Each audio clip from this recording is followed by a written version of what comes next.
A mí sí, lo mejor que podemos hacer es poner todo virtual porque se está poniendo oscuro. Y yo no sé ustedes o si es un sentimiento natural, pero yo desde que empiezo a estar miedo,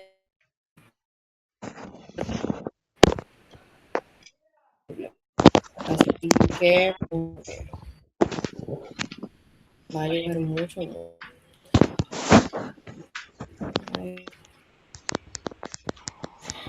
Cristian Acosta.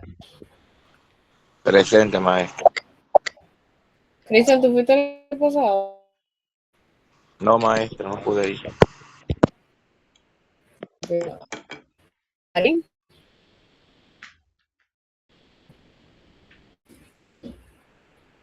Evelyn. Presente, monitora. Mariani.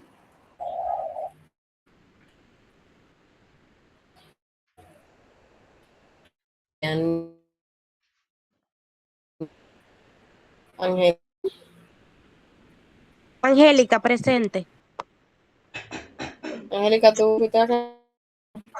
No, yo no pude ir. A ver. Perdón, Y de monitora, los ¿usted me Santos. escuchó? Ariani, no. Ah, perdón, estoy aquí. Ok. María de los Santos. Presente, Erika. maestra. Ok. Erika doble.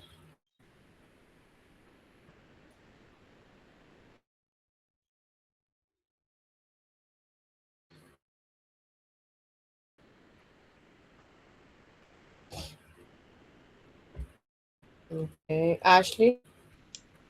Presente. Cruz Esther García.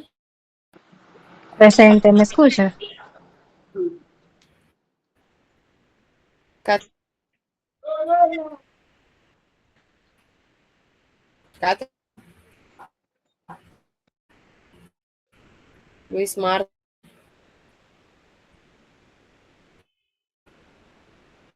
Luis. Canción. Monsul Jiménez José, monitora. Presente. Ok. Jera. Presente.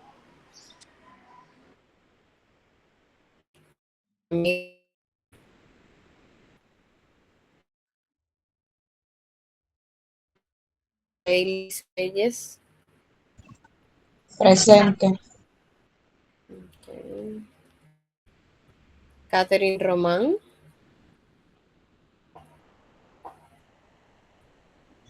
Al parecer se salió ahora mismo. Okay. Cat Rodríguez.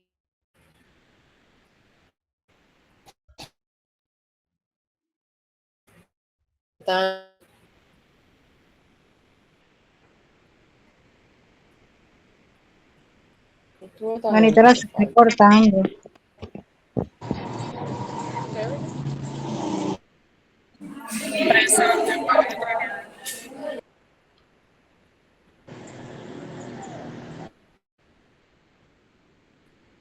Emi Santana. Presente.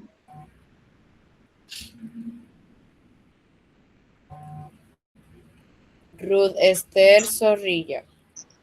Presente. Está bien. Monitora, Ana Ramírez escribió que presente. Yo soy Catherine Rodríguez, estoy presente, no pude abrir el micrófono. Ana Ramírez y Catherine Rodríguez. Y Catherine Homeyes, monitora, por favor. No sé si ya me mencionó. Sí, hace rato.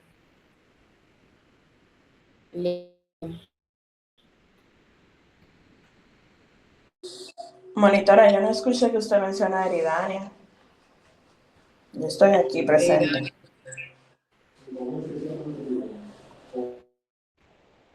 Listo, alguien no me escucha.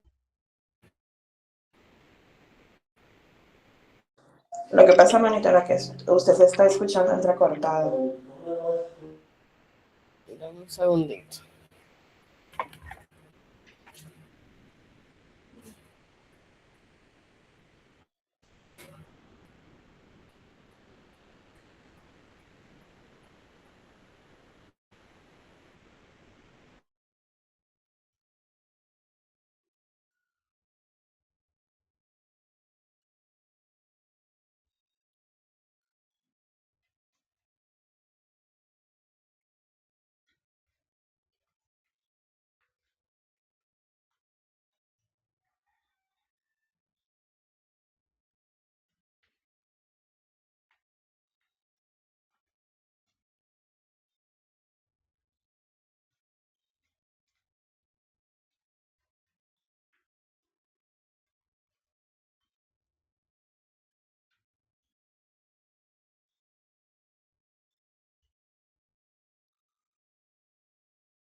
Ok, ¿me escuchan ahora? Sí, se le escucha. Sí, monitora. Nítido. Entonces, vamos a proyectar rapidito. Un segundito. Ok. Para hoy tenemos EPI y patologías de ovario. Vamos a hacerlo rapidito para aprovechar el tiempo. Voy a buscarlo.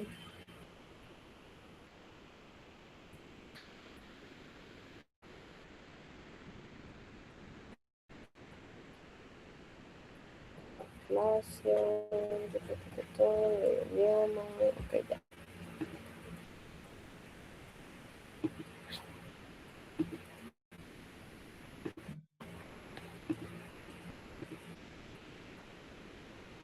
Me con-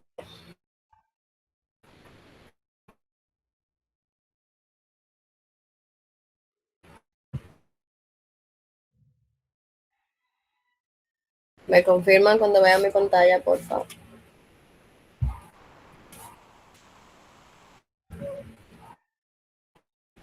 Ya se ve. Ok, perfecto. Entonces, vamos a iniciar con enfermedad inflamatoria pélvica. Sus siglas EIP, usualmente en el mundo clínico se refieren a ella como EPI. Bien, la EPI no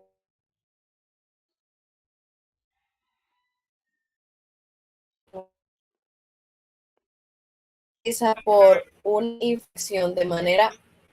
Deme un segundo, porque te pero me está ahogando el que.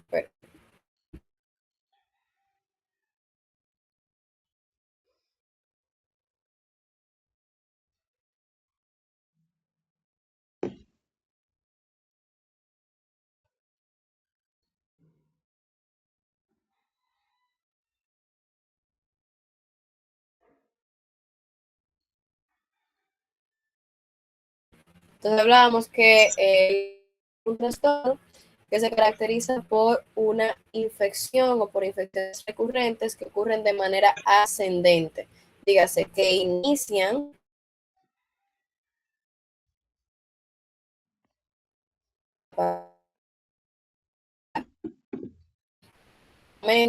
patologías en mujeres con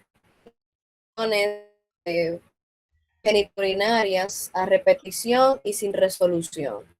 Una paciente que no se le quita una cara, que no se le quita de orina y que realmente no suelen cumplir el tratamiento al pie de la letra, no se usan antibióticos. Ay, pobre destino.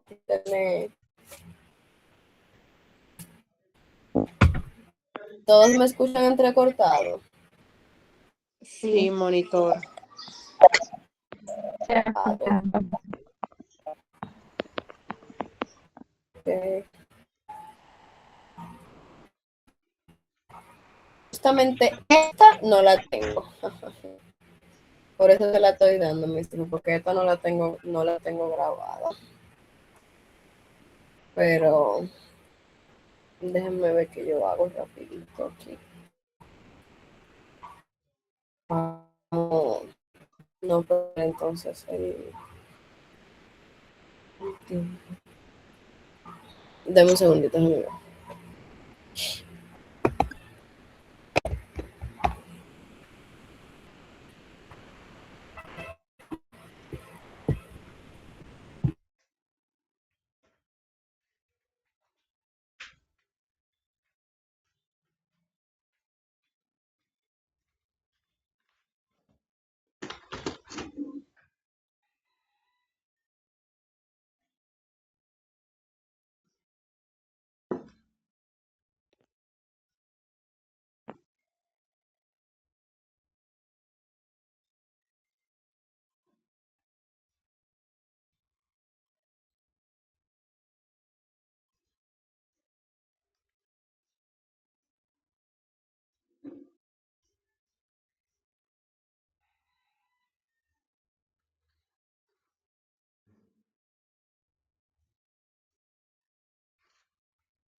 Ok, y ahora me escuchan cortado todavía.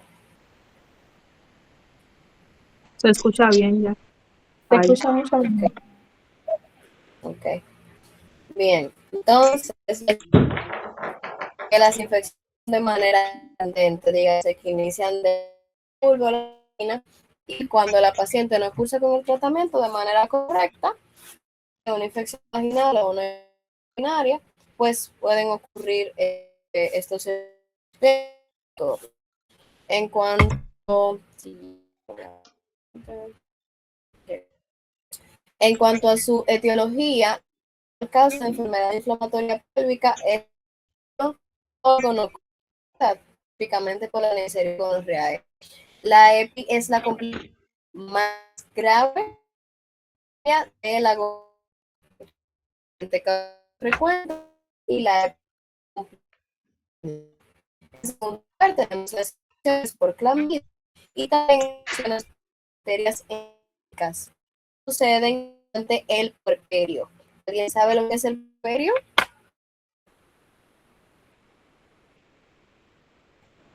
El puerperio. Cuéntame.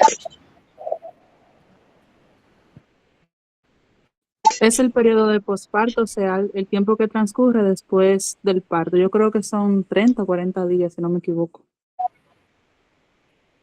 Bien, el puerperio es todo lo que ocurre después del momento del alumbramiento. Tenemos puerperio inmediato, puerperio mediato y así por el estilo. Bien, entonces durante el proceso del parto, ustedes saben que pueden salir más elementos que no solamente es el producto.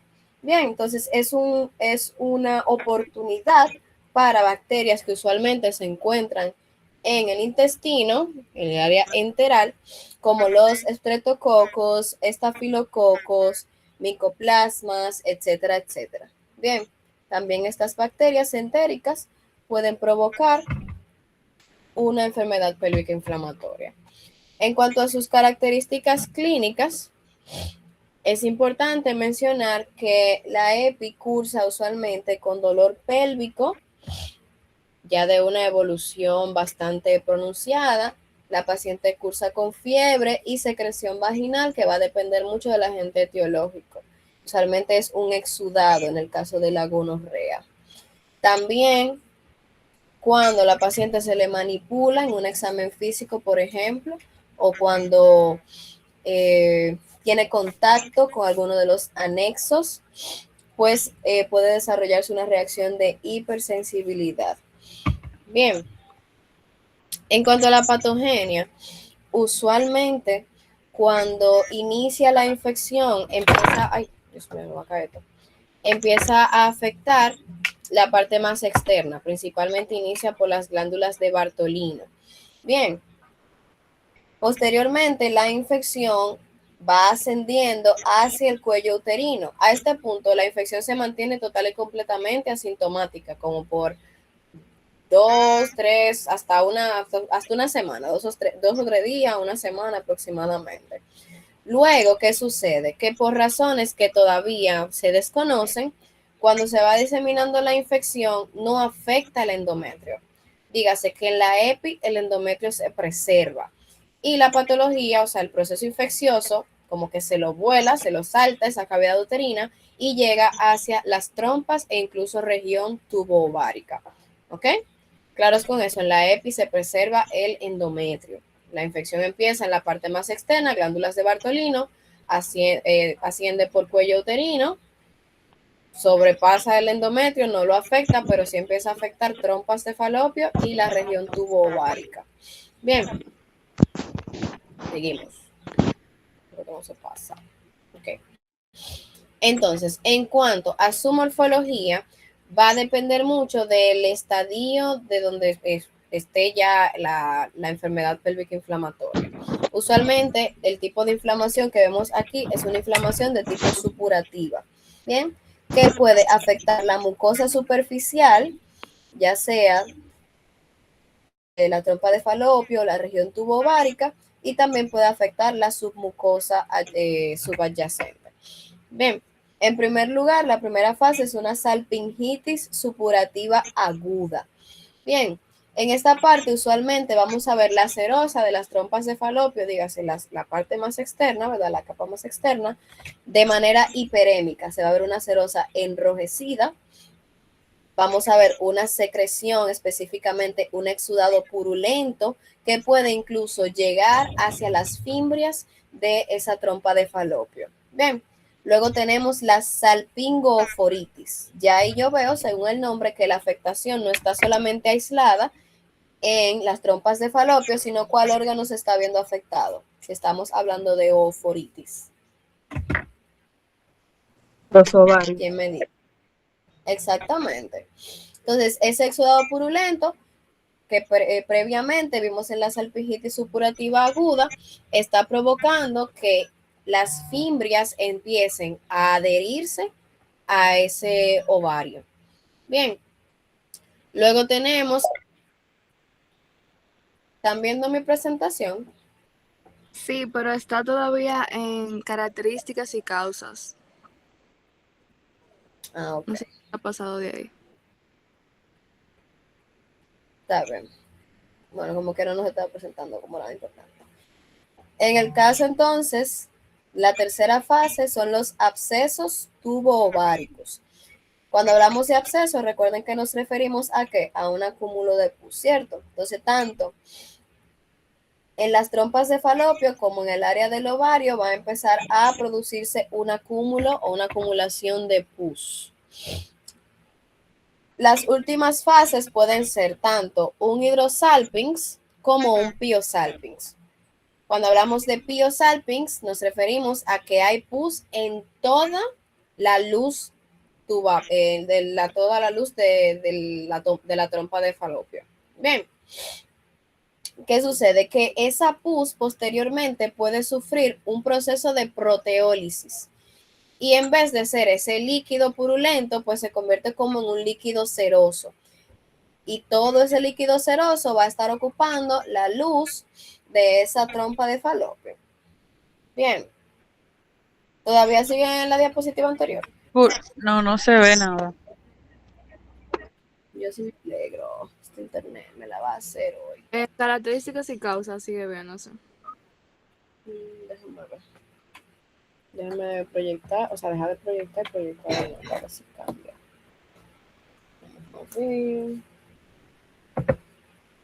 Déjame ver.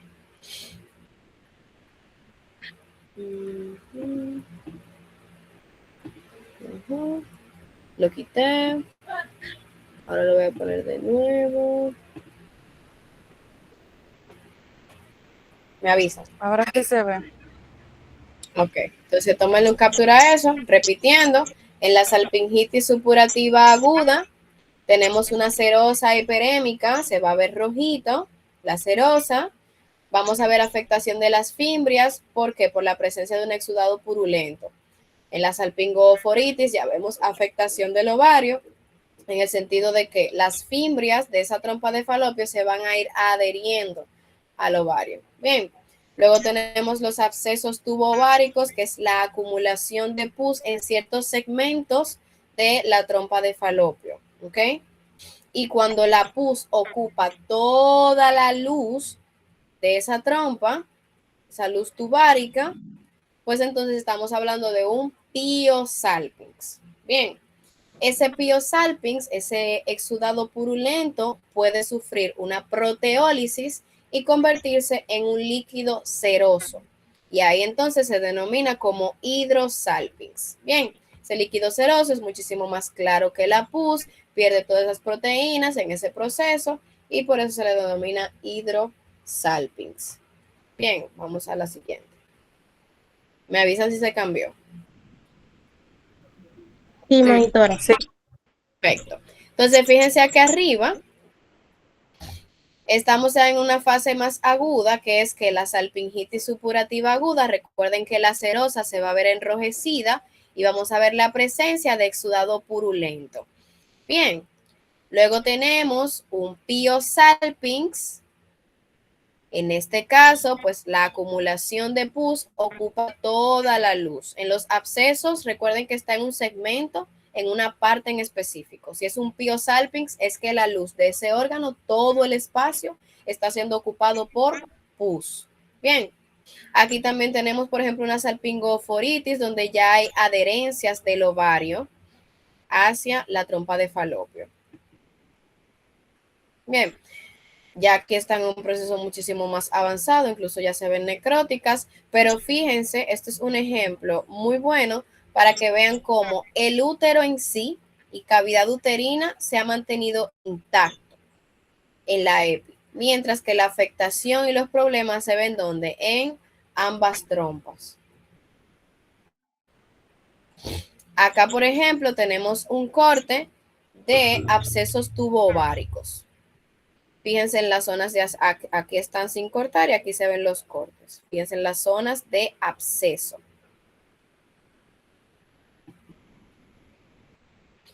En esas zonas de absceso ya fueron drenadas. Fíjense cómo hay espacios en donde existía el absceso y hay espacios donde no. Y esto que vemos aquí es el hidrosalpinx. Recuerden que el hidrosalpinx proviene de la proteólisis del piosalpinx, de esa pus que estaba ocupando toda la luz. Y aquí está el piosalpinx, propiamente dicho. Se nota incluso las zonas donde se ve el absceso. ¿Se cambió? Sí. Okay, miren aquí, miren aquí. Hay que realizar un corte aquí para ver qué tanto ocupa el absceso ahí. Bien. En cuanto a la microscopía, recuerden que estamos hablando de un proceso inflamatorio. Dígase que vamos a ver infiltrado inflamatorio en la mucosa y submucosa. Bien. La mucosa superficial y la submucosa que está súper cerquita ahí a esa mucosa. Es una inflamación, recuerden, de tipo supurativa. Y también en la micro podemos encontrar uno que otro microorganismo bacteriano que está provocando la infección. Bien, pero infiltrado inflamatorio, inflamación supurativa y microorganismos. ¿Okay? Acá miren, por ejemplo, todo eso que se ve como una televisión que se le fue el cable, básicamente.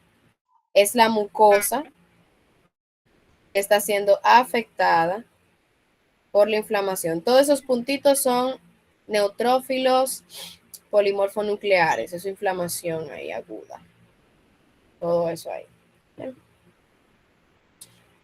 Hacemos un close-up muchísimo más grande y vemos los neutrófilos acá, en la luz de la trompa. Bien. En cuanto a las complicaciones de la EPI, usualmente pueden provocar, en caso de que la paciente no se le haga el diagnóstico a tiempo o no se trate a tiempo, puede provocar una peritonitis. También la paciente puede cursar con una bacteremia. ¿Ok? ¿Alguien me puede decir la diferencia entre bacteremia, sepsis y shock séptico? Lo pregunto muchísimo. Bacteremia, sepsis y shock séptico.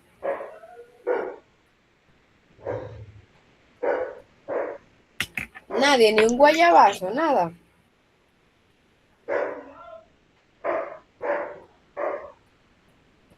Bien, te lo voy a decir de chivo. En cuanto a la bacteremia, ahí nos estamos refiriendo exclusivamente de la presencia de bacterias en sangre. Bien, hasta ese punto puede haber o no alguna reacción por parte del cuerpo, pero no es una reacción exagerada. Cuando hablamos de sepsis, ya sí estamos hablando de una infección generalizada, donde los niveles bacterianos y los niveles de blanco pues están desequilibrados. Bien, y cuando hablamos de shock séptico, se refiere al fallo. ¿Ah? ¿Qué puedo decir del shock séptico? Es la forma más grave de la sepsis. Entonces, ahí hay una caída severa de la presión arterial. Entonces, si ese paciente no mejora fácilmente con los líquidos ni nada de eso, no se puede ver una muerte. Muy bien. Escándalo. Ajá, bien. En el caso del shock séptico, como mencionaba muy bien su compañera, ya es la complicación de la sepsis y ahí estamos refiriéndonos a un fallo multiorgánico. Dígase, el paciente va a tener un descenso exagerado de la presión arterial, va a tener hipotensión, va a tener pobre llenado capilar. Bien, se le van a ver como los deditos, usted lo va a ver, los deditos se le van a ver como blanco, como opaco. Bien, también estos pacientes suelen Perdón, podría decir un ejemplo. Por ejemplo, en esta semana yo pude ver en el hospital que llegó una paciente con una sepsis. Ella tenía una gastritis, entonces ella se le complicó y en menos de 24 horas la paciente falleció porque ella le dio un shock séptico. Exactamente. Hay múltiples patologías específicamente de origen inflamatorio e infeccioso que pueden complicarse a una sepsis. Por ejemplo, en el caso de la EPI puede ocurrir. Bien, es muy poco frecuente, pero sí puede ocurrir cuando la paciente no cursan con el tratamiento adecuado.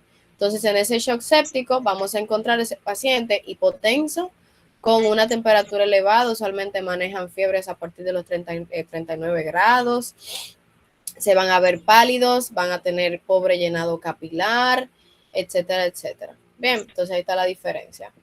Estas pacientes obviamente van a cursar con infertilidad también en caso de que se complique, por ejemplo, un piosalpinx complicado y no drenado. Y cuando ocurre la peritonitis, puede ocurrir también una obstrucción intestinal debido a las adherencias.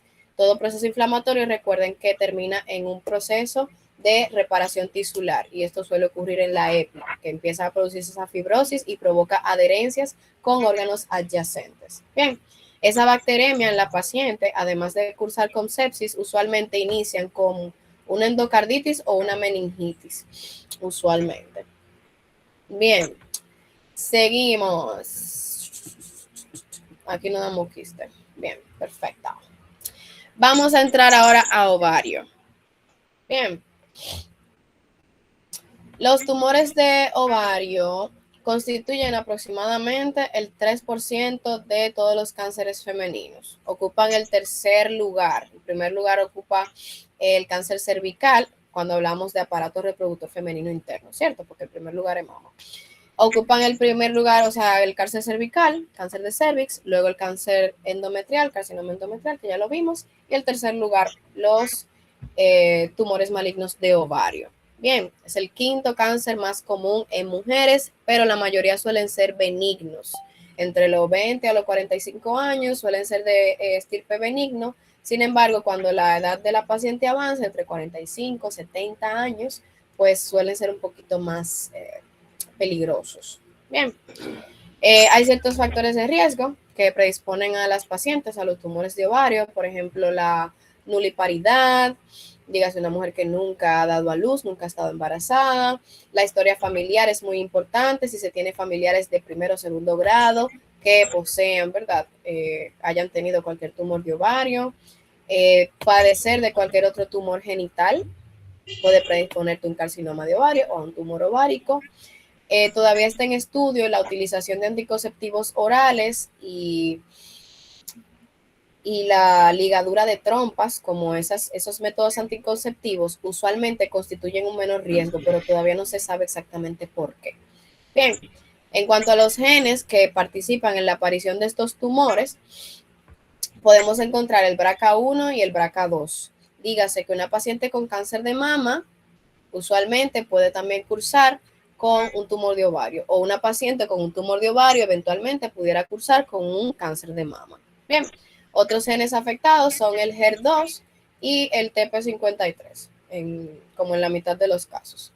Bien, entonces en esta imagen acá podemos ver la clasificación de los tumores de ovario según el tejido de origen. Bien, en el ovario tenemos distintos tejidos, tenemos múltiples células, con distintas funciones.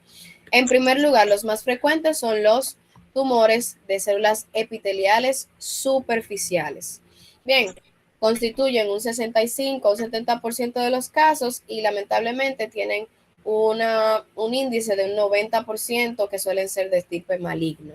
Afectan a mujeres ya mayores de 20 años no suelen ser tan frecuentes en mujeres jóvenes, y ahí están los ejemplos.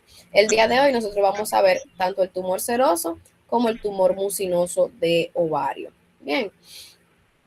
Bueno, creo que aquí se habla del tumor de Brenner también. No me acuerdo, creo que sí. Sí, creo que vamos a ver eso también. Bien. En segundo lugar, hay tumores que provienen de las células germinales. Estos constituyen un 15-20% de los casos y tienen de 3 a 5% de malignidad.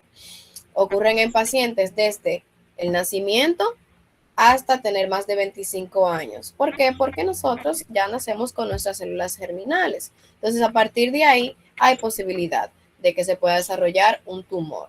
Aquí podemos mencionar los teratomas, los coriocarcinomas, que son dos neoplasias que vamos a tratar el día de hoy.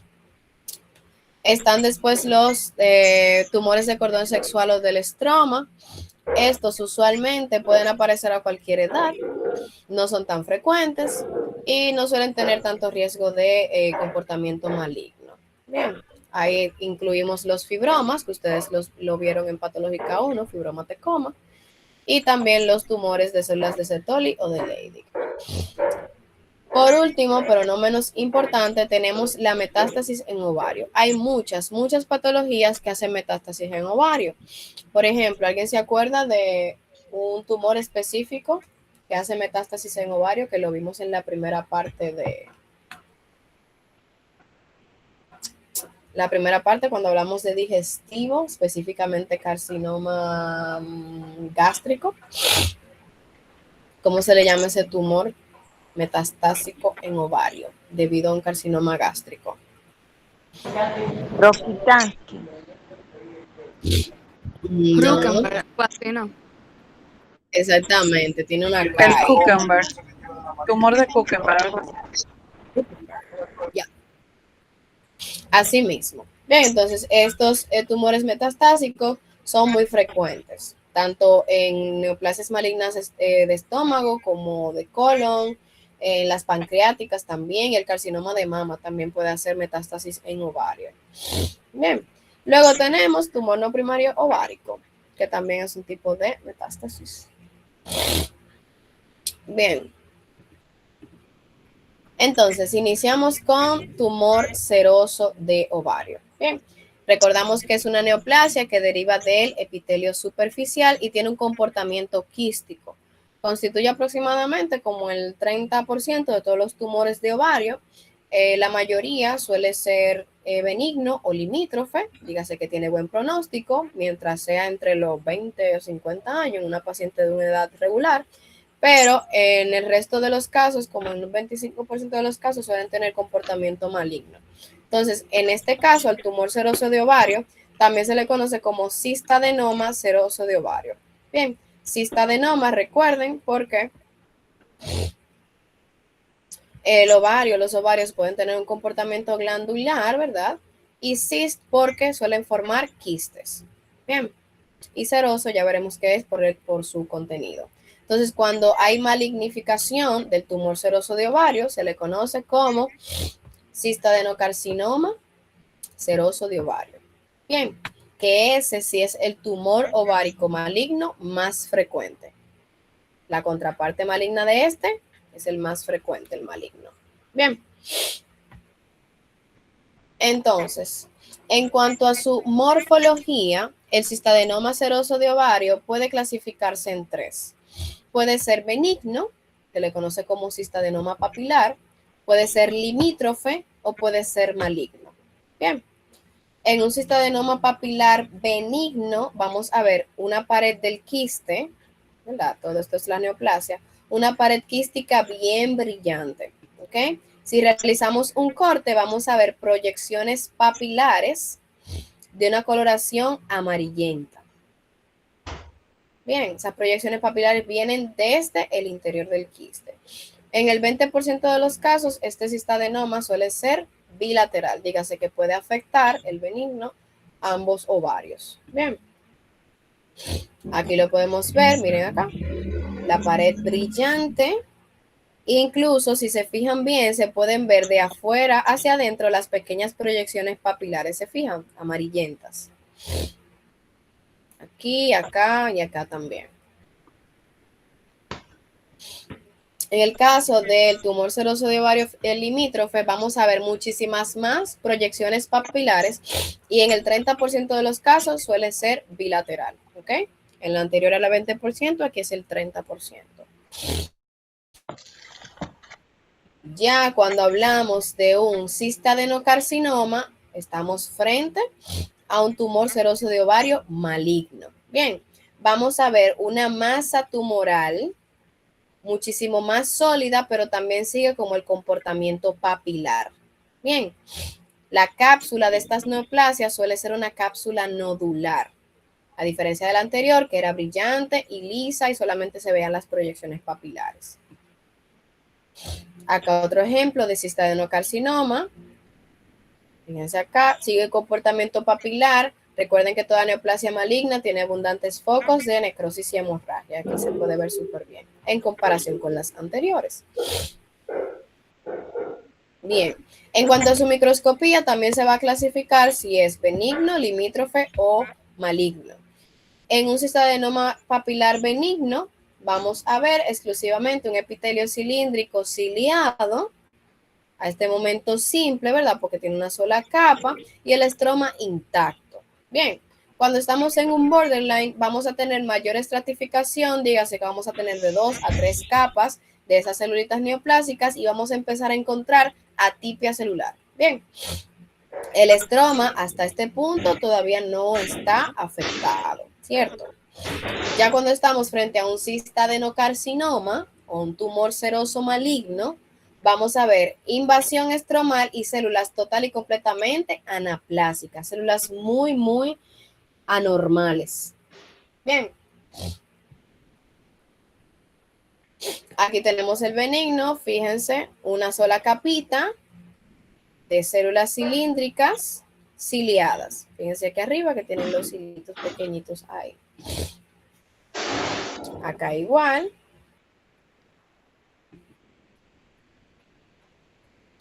Y acá igual. En este caso, estamos, déjenme ver, en una single layer. Ajá, todavía hay una sola. ¿Dónde está la otra? Limítrofe, no aquí. Aquí en el limítrofe, fíjense cómo hay mayor estratificación nuclear y tenemos atipia celular. Pero el estroma todavía no se ve afectado por estas células neoplásicas. ¿Ok? Acá igual. Fíjense aquí, mayor estratificación, se ven muchísimo más gruesas esas capas y no hay afectación del estroma. Recuerden que en el maligno vamos a ver muchas células anaplásicas, mucha atipia marcada y vamos a ver afectación del estroma. En ciertos casos y en varias patologías, neoplasias malignas del aparato reproductor, vamos a encontrar los cuerpos de Samoma. Los cuerpos de Samoma son concreciones características en este tipo de neoplasias. Hay otra neoplasia que ustedes van a ver más adelante que también tiene cuerpos de Samoma. Aquí lo vemos en el tumor seroso de ovario o cistadenoma seroso, específicamente el maligno. Acá fíjense los cuerpos de Samoma, miren esas células neoplásicas bien anaplásicas con mucha característica anormal. Y miren infiltración del estroma. Aquí no tenemos exclusivamente células en una estructura, sino que están invadiendo el estroma y acompañadas de sus respectivos cuerpos de Samoma. Se ven en tiroides también este cuerpo. Bien, en cuanto a la clínica, usualmente el cistadenocarcinoma de ovario suele producir invasión a peritoneo. Cuando invade peritoneo puede provocar obstrucción intestinal. También estas pacientes suelen cursar con infertilidad. Estas neoplasias suelen ser de tamaño variable. Fíjense que no suelen ser tan grandes usualmente. Bien, en cuanto al pronóstico, tanto la limítrofe como el maligno pueden tener mayor afectación dentro del ovario, pero también un 90% de los casos aproximadamente puede afectar peritoneo, como les mencioné. Bien. Seguimos con tumor mucinoso, de ovario. Bien, Este ocupa el segundo lugar en frecuencia, el otro era el 30% de los tumores de ovario, este es el 25% de los tumores ováricos. Bien, en su mayoría son benignos, un 85% de los casos, y suele afectar a pacientes a la mitad de la vida adulta. El riesgo es muchísimo menor en pacientes prepubertas o posmenopáusicas. Ahí tenemos un factor hormonal importante. Ay, Dios mío, se me olvidó. Ay. Pero bueno, sí es lo mismo. En cuanto a la patogenia, usualmente está asociado no tanto a los mismos genes que vimos anteriormente en el tumor seroso de ovario, como el BRCA1, BRCA2, sino que hay inhibición del gen KRAS, que es un gen que predispone a la apoptosis de células malignas. Entonces, si se inhibe ese gen, suele suceder esta neoplasia. Bien. Entonces, en el 10% de los casos, este tumor mucinoso o cistadenoma mucinoso de ovario puede transformarse en un cistadenocarcinoma mucinoso. Es poco frecuente. Bien, el más frecuente es el seroso, que se transforme así en malignización. En cuanto a su morfología, vamos a ver quistes de tamaño variable, pero muy, muy grandes, que pueden llegar a pesar hasta más de 25 kilogramos. Bien, usualmente estos quistes están llenos de un líquido gelatinoso, como podemos ver aquí en el dibujo. Todos esos quistecitos están llenos de esa estructura, de ese líquido, perdón, gelatinoso. Y mírenlo acá en la micro. Acá también, quistecitos. Y al igual que el cistadenoma seroso, el mucinoso se puede clasificar microscópicamente en benigno, borderline o maligno. Miren acá los quistes, son múltiples, pero son de tamaño variable. Y recuerden que pueden avanzar bastante, tienen tamaños bien pronunciados. Aquí tenemos un corte de cistadenocarcinoma. Bien, ahí vamos a encontrar masas más que quistes, propiamente dicho. Acá, por ejemplo, vemos un cistadenoma mucinoso de ovario que hasta ese momento es benigno, que pesa 132 libras. Eso lo tenía una paciente, su abdomen. Mírenlo ahí.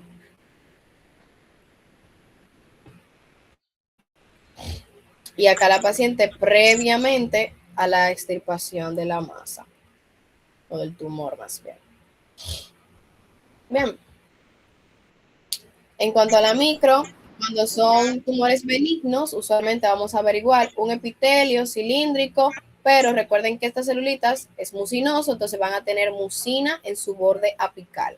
Bien, usualmente también en el espacio, ¿verdad?, intersticial, vamos a ver, o en el exterior de este epitelio, vamos a ver mucina y esas células no tienen cilios.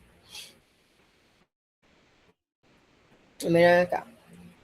Ese espacio que tienen ellas ahí es la presencia de mucina en forma apical.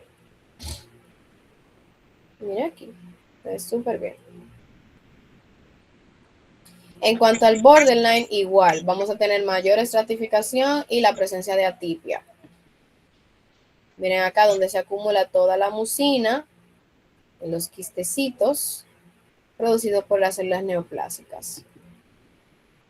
Ya en el maligno, igual vamos a ver abundante necrosis, atipia, vamos a ver crecimientos sólidos o zonas sólidas. ¿Se acuerdan de lo que les mencioné en carcinoma endometrial? Que las zonas sólidas o solidificaciones son un conjunto de células neoplásicas que forman como un conglomerado celular ahí juntitos. Bien, se pierde total y completamente en el caso del cistadenocarcinoma mucinoso toda la arquitectura glandular, ya no se ven glandulitas. En cuanto a la clínica, esto que vemos aquí es un pseudomixoma peritoneal.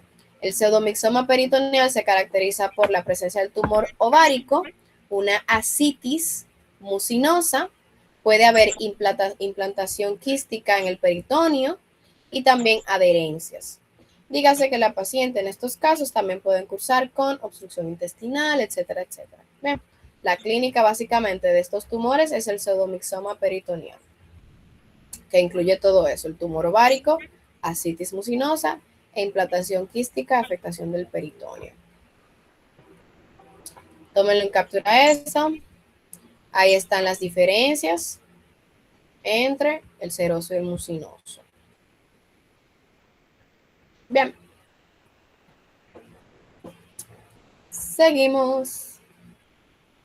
Continuamos ahora con el tumor de Brenner. El tumor de Brenner también se le conoce como tumor de células transicionales. También se le conoce como un adenofibroma. Este es muy poco frecuente. Usualmente ocurre como en el 10% de los casos y es más frecuente en pacientitas jóvenes, pero son total y completamente benignos. En cuanto a su morfología, vamos a ver una masa sólida o quística, que suele ser unilateral, o sea, afectar uno de los ovarios, y suele ser de tamaño variable. Puede medir hasta menos de 1 centímetro, hasta 20 o 30 centímetros aproximadamente. Bien. Fíjense acá, por ejemplo, este pacientito acá es de afectación unilateral. En cuanto a la microscopía, vamos a ver nidos de células transicionales muy semejantes a las que vemos en el urotelio. ¿Se acuerdan de por qué es especial el urotelio? Porque usualmente esas celulitas son redondas, pero tienen la capacidad de cambiar su forma para hacer más espacio. Pues estas células en el tumor de Brenner se parecen mucho a las células del urotelio.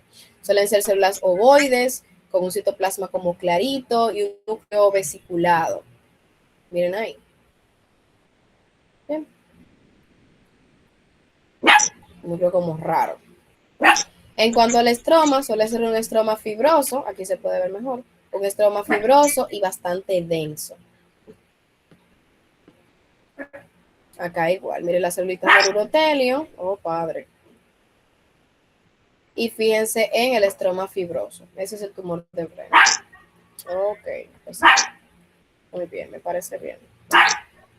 En cuanto a la clínica del tumor de Brenner, usualmente esa paciente cursan con dolor abdominal y tienen aumento del perímetro abdominal. Usualmente estos tumores, como pueden llegar a medir entre 20 a 30 centímetros, pueden generar síntomas compresivos, ya sea digestivos o urinarios. La paciente puede cursar con disuria, polaquiuria, etcétera, etcétera.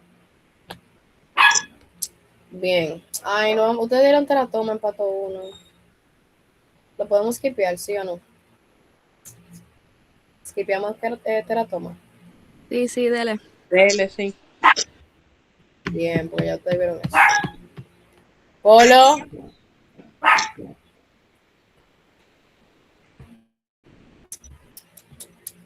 Ok, bien. Vamos a hablar de la enfermedad trofoblástica gestacional. Bien, dígase que estas neoplasias, ¿en qué tipo de pacientes va a ocurrir usualmente? ¿Qué me dice? El nombre lo dicen, embarazadas. Exactamente. Ay, a veces lo obvio no es tan obvio. Ay, ustedes se ven un 8. Bien, para que lo tengan pendiente, estas patologías, estas neoplasias las vamos a ver en pacientes gestantes. Las enfermedades trofoblásticas gestacionales se caracterizan porque hay una proliferación anormal de las células trofoblásticas fetales. Bien, recordando un poquito, esto que vemos acá es el sincitio trofoblasto, tenemos nuestro citotrofoblasto acá, bien, y nuestro hipoblasto. Bien, cualquiera de estas células realizadas, ¿verdad? En este formato de ese cigotito puede verse afectada por una mutación y provocarse una neoplasia o en su defecto una enfermedad que no necesariamente es de carácter neoplásico como son las molas. Bien, usualmente pueden ser lesiones molares, ¿verdad? Que pueden ser muy invasivas, o lesiones no molares, donde ya estamos hablando de neoplasias propiamente dichas, como el coriocarcinoma, que usualmente suele derivar de una mola hidatiforme. Las pacientes con esta enfermedad van a cursar con una gonadotropina coriónica humana elevada, obviamente, porque están embarazadas, pero elevada en niveles exagerados. Bien.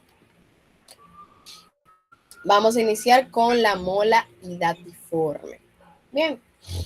Es una enfermedad trofoblástica gestacional que se caracteriza porque ocurre una fertilización anómala, hay una proliferación trofoblástica anómala, o ausente y hay un desarrollo como anormal en ese proceso de fertilización. Bien, usualmente suele afectar a pacientes embarazadas menores de 20 años o entre 40 y 50 años. Obviamente, como podemos entender, estas son edades límite para la gestación. Una paciente menor de 20 años no está lo suficientemente madura, 100% para desarrollar un embarazo, y ya una paciente con 40 50 años ya tiene un poquito de atrofia en ese aparato reproductor femenino. Dígase que son edades en riesgo. También suelen aparecer en pacientes o mujeres con sangrado vaginal que ocurre entre el cuarto al quinto mes de gestación. Eso son como algunas 26 y pico de semanas por ahí, más o menos. Bien, la mola hidatiforme puede clasificarse en mola completa y en mola parcial. Bien, dependiendo de su patogenia. Cuando hablamos de una mola completa, usualmente lo que ocurre es que un espermatozoide con su carga genética, específicamente su carga cromosómica de 23X, fecunda un óvulo, en ese caso un ovocito vacío, dígase sin material o carga genética. Lo que sucede en esos casos es que ocurre una duplicación cromosómica, pero exclusivamente del padre. Entonces vamos a terminar con una mola completa con una cantidad cromosómica de 46XX. Bien, usualmente en la mola completa hay afectación de un gen que se le conoce como el P57. Ojo, no es el P53, es el P57 que permite esta fecundación anómala y la aparición de la mola. Bien, en la mola completa también puede ocurrir una dispermia. Cuando hablamos de dispermia es que dos espermatozoides fecundan un mismo óvulo. En este caso, seguimos en mola completa, ese óvulo está completamente vacío. Por lo tanto, vamos a tener como resultado dos ovulitos fecundados con el material genético únicamente del padre. Pueden ser heterocigotos, dígase que pueden ser tanto XX como XY. Bien, en el caso de la mola parcial, usualmente lo que ocurre es que el óvulo es normal, ¿verdad? Entre comillas, es un óvulo normal con su material genético normal. Puede ocurrir una dispermia donde el resultado cromosómico sea patológico. No hay una fusión, sino que se suman todos los cromosomas de cada uno de los elementos participantes. Y son dos espermatozoides, de cada uno tiene 23, 23 más 23, y el 23 del óvulo, del ovocito, pues entonces se van a sumar, ¿ok? Dando como resultado una mola con un material genético triploide o tetraploide. Bien, puede ser 69XX, 69XXY o puede ser incluso 92XXXY. Bien, ahí tenemos una cantidad anómala de cromosomas. Claros con eso, en la mola completa, el ovocito, está vacío y está fecundado solamente por el padre, o sea, tiene solo el material genético del padre que después se duplica, o puede ser un óvulo normal, pero que termina teniendo números anormales o cantidades anormales de cromosomas.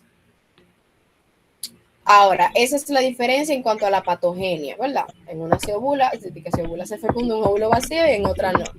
En cuanto a la morfología, también son un poquito distintas. En la mola completa, nosotros vamos a ver primero que el útero aumenta de tamaño. Bien, vamos a ver la presencia de unos quistes de aproximadamente 3 centímetros, son pequeñitos, pero son múltiples y se asemejan mucho a un racimo de uvas. Bien, se le llama mola hidatiforme porque usualmente las lesiones tienen como forma de gota de agua. Hidatiforme, forma de gota. Bien, la pared de estos quistecitos usualmente es una pared fina y translúcida que nos permite ver el contenido de líquido como acuoso, de una coloración como claro, como medio transparentoso. Bien, usualmente, a ver la micro, acá, es un corte de placenta normal, como debería verse de manera normal. Y, ¿dónde está la otra? Ay, pero la diapositiva de aquí no tiene lo mismo. Ah, bueno, no tiene la comparación. Bueno, seguimos. Bien, en cuanto a la macro entonces de la mola completa, lo vemos ahí, esos quistecitos translúcidos de 3 centímetros, a manera como de racimo de uvas. Bien. Y la micro está aquí atrás. Bien. En cuanto a la mola parcial, es un poquito diferente. Bien. En la mola parcial, usualmente estas suelen provocar abortos espontáneos en las pacientes. En aproximadamente como en la 9ª semana, las pacientes con una mola parcial cursan con abortos espontáneos. Recordemos la patogenia. Obviamente, esto es total y completamente incompatible con la vida. ¿Ok? Entonces, en la mola parcial nunca vamos a tener un producto 100%. Esas pacientes cursan con abortos y vamos a ver que a diferencia de la mola completa, donde el útero aumenta de tamaño, en la mola parcial se pone más pequeñitos. Y vamos a ver restos fetales en un saquito amniótico que llega a formarse como pequeñito o casi colapsado al 100%. Bien, por aquí. ¿Creo que está tan feísimo? Bueno, esto es lo que más se por eso. Bien, fíjense acá. Es como si yo viera como lo que se supone que tendría que ser un bebé. Bien, en ese saquito amniótico. En cuanto a la microscopía, la diferencia entre la mola completa y la mola parcial es la siguiente. Usualmente en la mola completa vamos a ver vellosidades edematizadas. Bien, hay poca vascularización y usualmente vamos a encontrar en los hallazgos microscópicos mucha hiperplasia y proliferación tanto del citotrofoblasto como del sincitio trofoblasto. Bien, veámoslo aquí. Vamos a ver vellosidades coriónicas edematizadas. Acuérdense que vamos a ver liquidito aquí. Traten de relacionarlo. No hay vascularización. Dígase que en esos cortes usualmente no vamos a ver la presencia de sangre. Y hay hiperplasia de el citotrofoblasto y el sincitio trofoblasto. Bien. En cuanto a la mola parcial, no vamos a ver todas las vellosidades edematizadas, vamos a ver algunas normales, otras edematizadas. Estas son pocas representativas.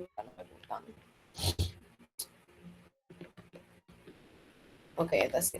Bien, vamos a ver vellosidades crónicas normales, pero otras están edematizadas. Y en este caso, la proliferación es exclusivamente del sincitio trofoblasto. ¿Ok? Aquí no vamos a ver hiperplasia del citotrofoblasto.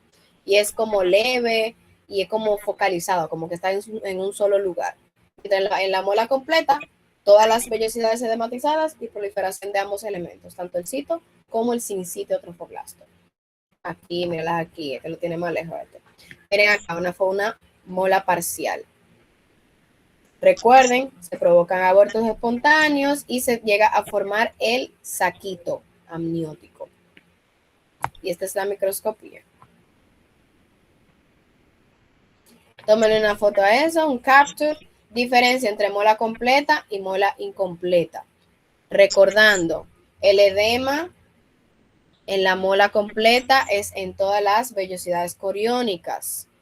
La proliferación trofoblástica es difusa de ambos, tanto sincitio como citotrofoblasto. Hay atipia celular frecuente, no hay partes fetales.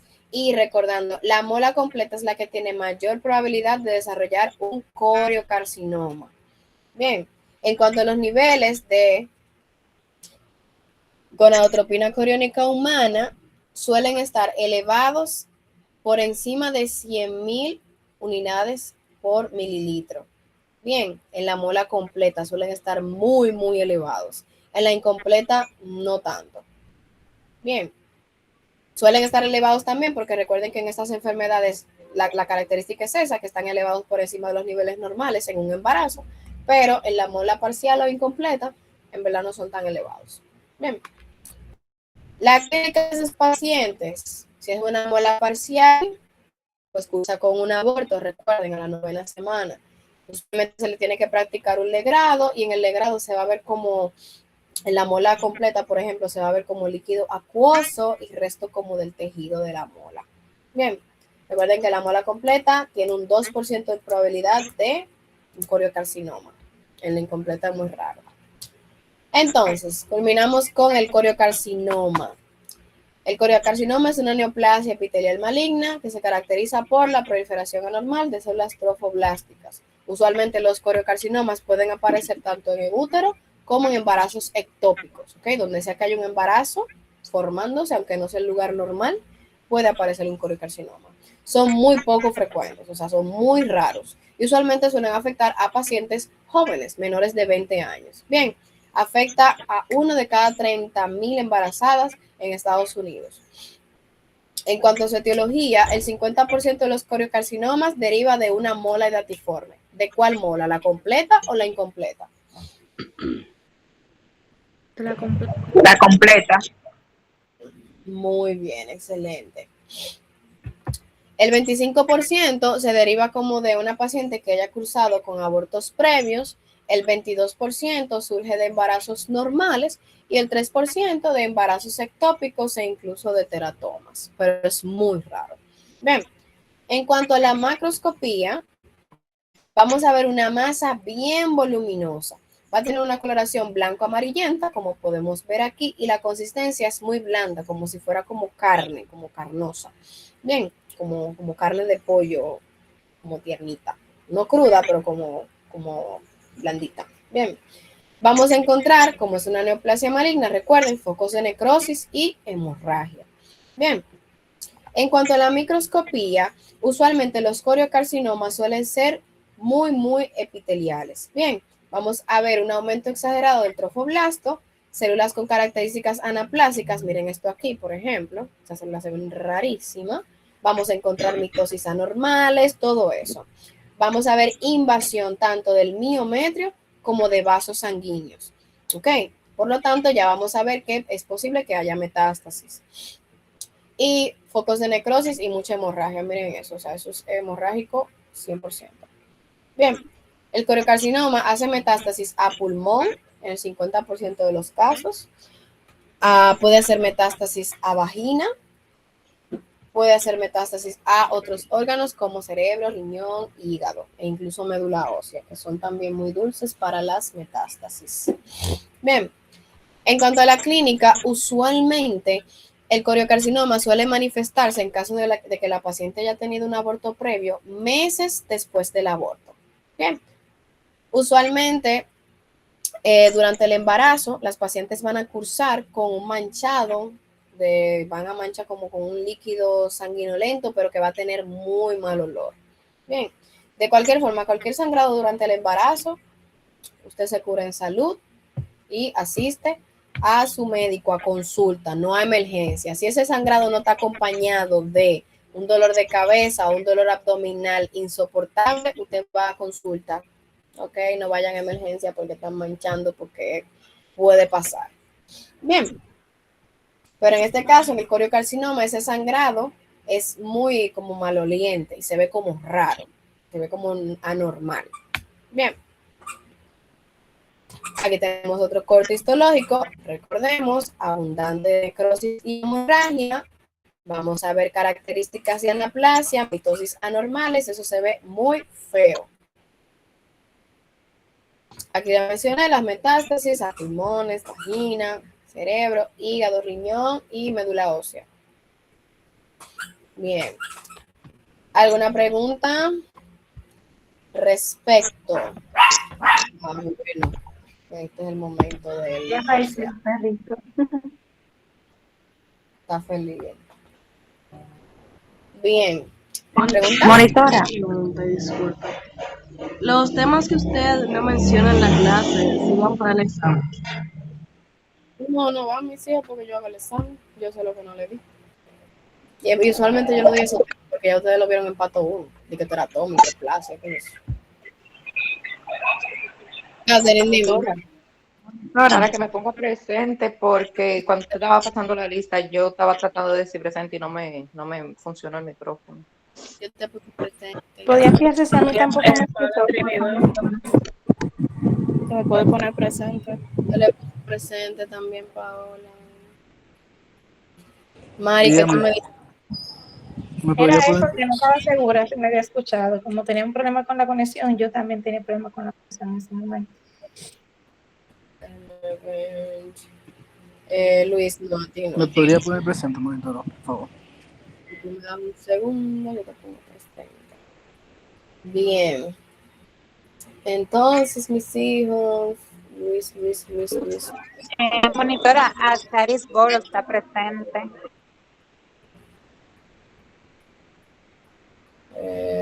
¿Cuál es tu apellido? Ah, ok, ya. Listo. El apellido raro. Sí, ya lo vi. Ruth.